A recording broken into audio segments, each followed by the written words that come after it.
Assalamualaikum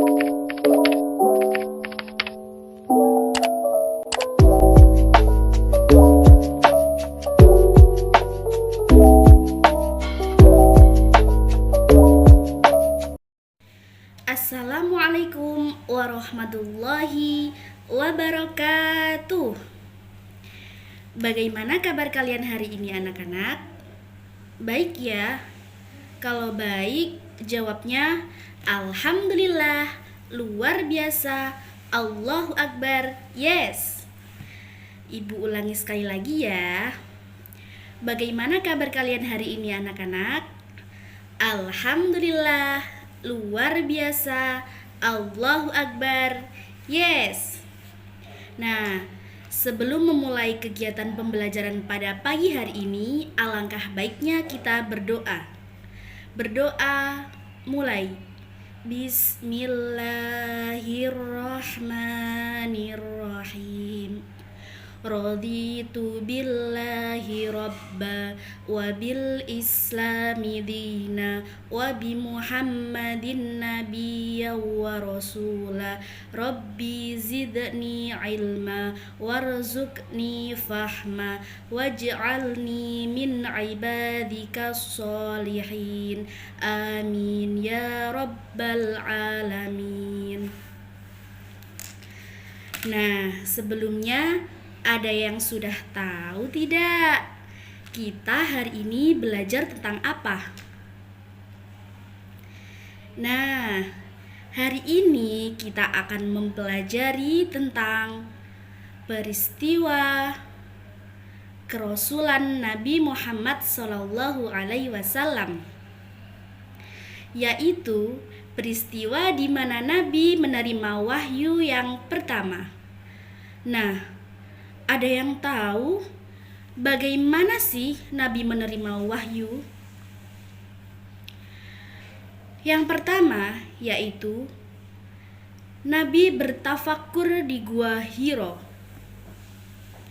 Saat menjelang usia 40 tahun, Nabi Muhammad sering berkholwat atau mengasingkan diri di Gua Hiro.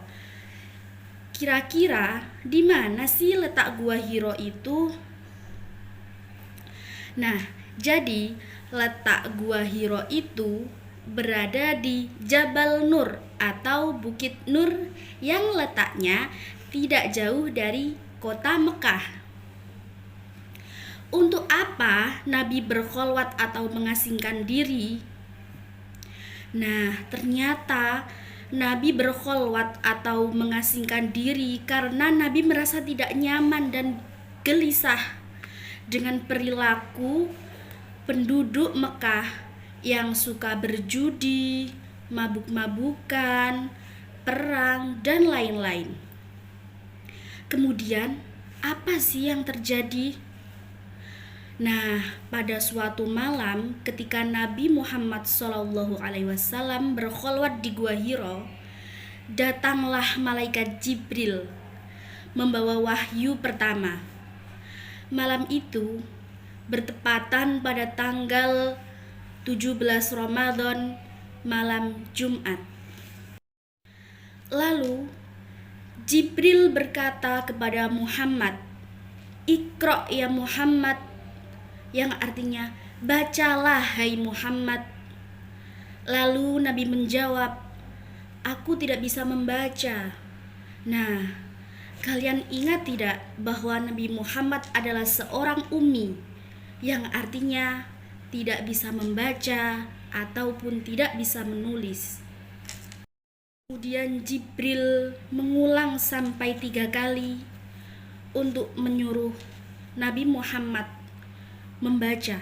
Lalu Jibril melafalkan surat Al-Alaq ayat 1-5.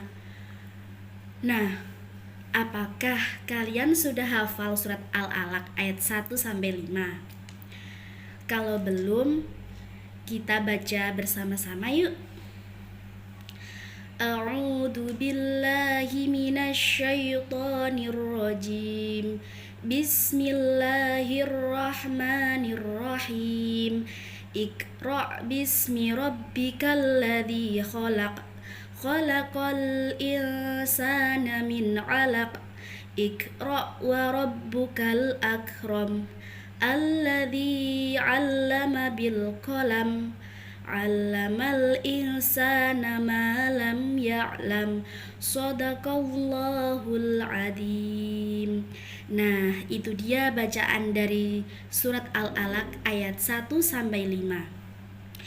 Surat Al-Alaq ini merupakan wahyu pertama dan sekaligus ayat yang menjadi tanda bahwa Nabi Muhammad telah diangkat sebagai Rasul dan Nabi.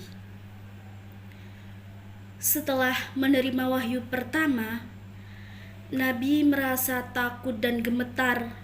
Akhirnya, Nabi menemui sang istri yaitu Khadijah. Kemudian Khadijah berusaha menenangkan Nabi Muhammad SAW dan mereka menemui seorang ahli kitab yang bernama Waraqah bin Naufal tentang apa yang terjadi di Gua Hiro.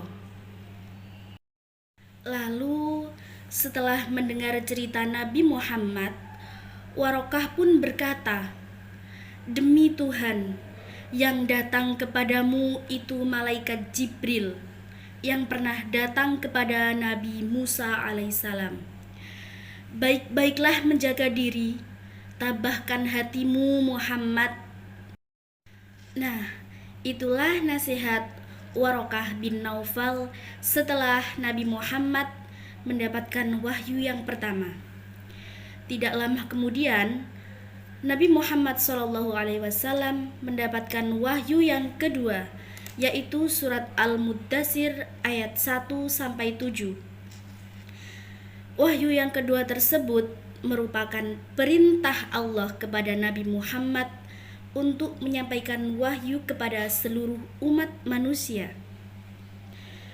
Sejak saat itu, Nabi Muhammad mempunyai tugas baru, yaitu berdakwah. Nah, apa sih pengertian dari berdakwah itu? Jadi, berdakwah yaitu mengajak umat manusia kepada kebaikan, yaitu menyembah Allah Subhanahu wa Ta'ala yang merupakan Tuhan bagi seluruh umat. Nah, selanjutnya Nabi mulai berdakwah. Orang yang pertama kali mendengar dan menerima dakwah Nabi Muhammad adalah istrinya sendiri, yaitu Khadijah. Khadijah adalah orang yang pertama kali beriman. Nah, Khadijah ternyata juga setia mendampingi Nabi Muhammad berdakwah hingga akhir hayatnya.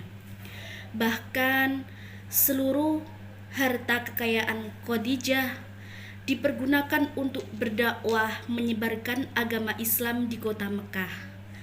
Wah, Khadijah orang yang sangat baik dan dermawan juga ya. Nah, kira-kira siapa lagi ya yang memeluk agama Islam setelah Khadijah? Kalau kalian ingin tahu, kita bahas di pertemuan berikutnya ya, insya Allah.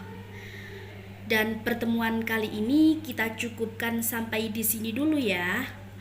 Untuk mengakhiri kegiatan pembelajaran pada pagi hari ini, marilah kita berdoa terlebih dahulu. Alhamdulillahi Rabbil Alamin. Sampai jumpa di pertemuan selanjutnya ya. Semoga pembelajaran pada pagi hari ini semoga bermanfaat. Wallahu muwafiq ila aqwamit thoriq. Wassalamualaikum warahmatullahi wabarakatuh.